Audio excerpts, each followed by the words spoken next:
dahulu kala, di sebuah negeri hiduplah seorang ahli ibadah bernama Syekh Barsisa.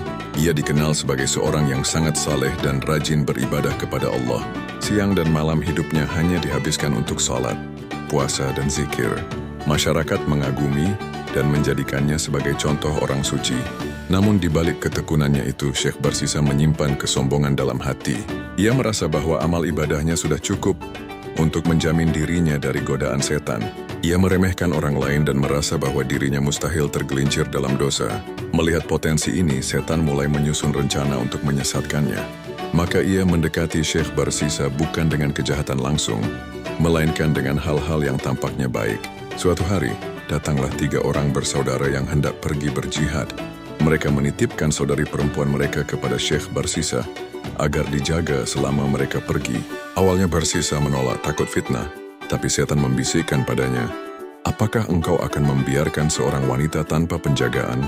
Bukankah menolong sesama itu baik?" Barsisa pun menerima titipan itu. Mula-mula wanita itu tinggal di sebuah rumah kecil yang terpisah.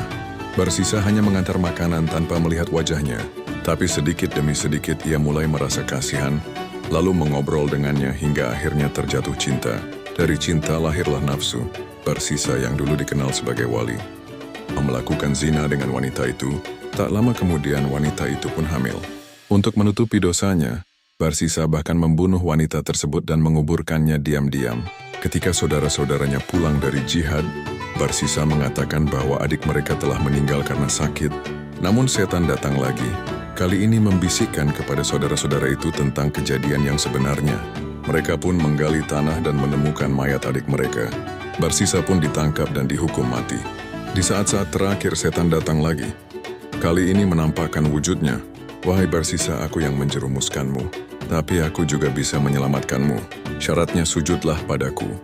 Karena putus asa, Barsisa pun sujud kepada setan dan mati dalam keadaan sujud kepada iblis. Na'udzubillahi min zalik.